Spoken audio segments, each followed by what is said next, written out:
서울의 소리 논평. 조국 대 나경원 70대 빵. 엿장수 마음대로 압수수색 영장. 이 집단 카르텔의 사법농단이 아니고 그 무엇이란 말인가.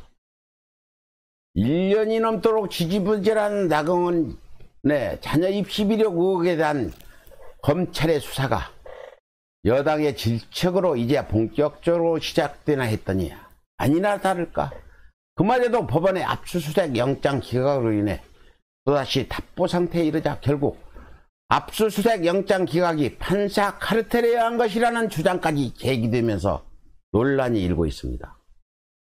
지난해 아빠 찬스 논란에 휘말렸던 조국 전 법무부 장관이 무려 70여 곳에 달하는 전무후무한 압수수색을 당했다는 실로 너무나도 다른 나경원에 대한 검찰의 또 법원의 특혜는 일반 국민들은 물론 정재계 거무급 인사들마저도 꿈도 꿀 수 없었던 그말로 다른 세상에 이르기에 검찰과 법원까지 연루된 이 집단 카르텔의 사법농단이라고 의심할 수밖에 없다는 것입니다. 지난 7일 국회 법사위원이 대법원 국정감사에서 열린민주당 김진애 의원은 나경원 자녀 입시와 관련한 영장이 모두 기각된 점을 언급하며 일반 국민의 영장 기각률은 1%, 사법농단 관련 영장 기각률은 90%, 나경원에 대한 기각률이 100%라고 지적하며 판사 카르텔이 아니라면 이런 일이 어떻게 일어날 수 있느냐고 성토했습니다.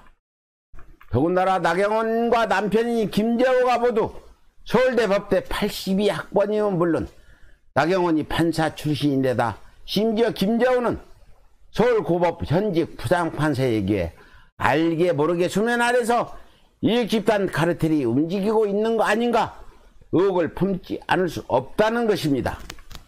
애초에 나경원에 대한 검찰의 수사가 왜 답보 상태에 빠졌습니까?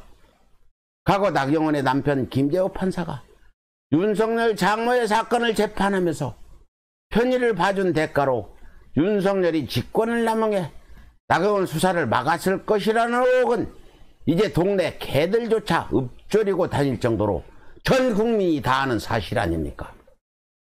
더군다나 검찰은 이 집단 카르텔의 이익에 얽매인 선택적인 정의로 편파적인 수사를 일삼았으면 물론 심지어는 언론과 결탁하여 허위사실까지 유포해 부관 국민들은 물론 노무현 대통령까지도 죽음으로 내몰았던 천인공노할 정치적 공작 패륜조차 서슴지 않고 일삼오지 않았습니까?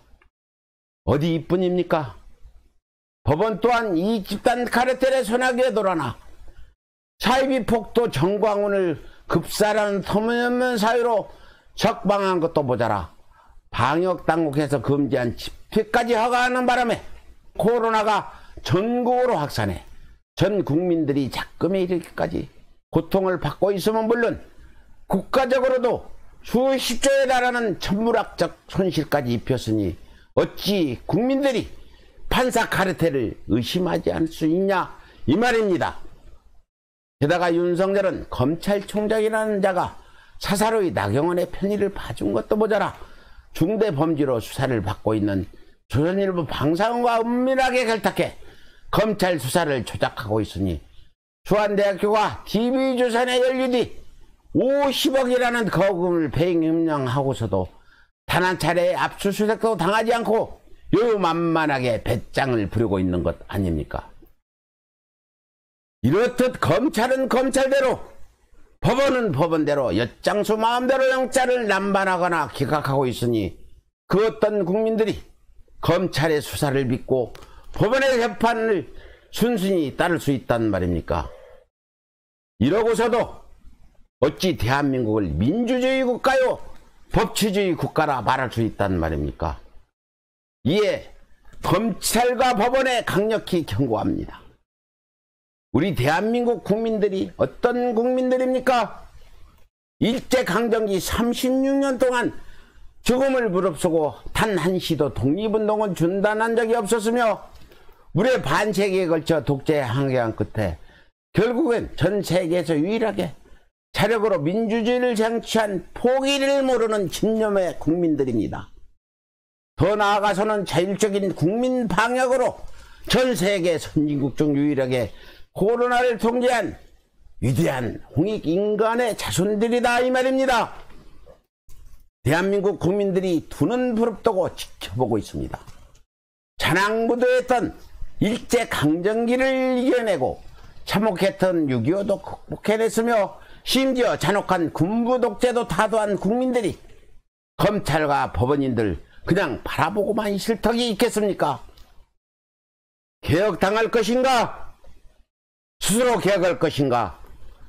조속히 선택해야 할 것입니다.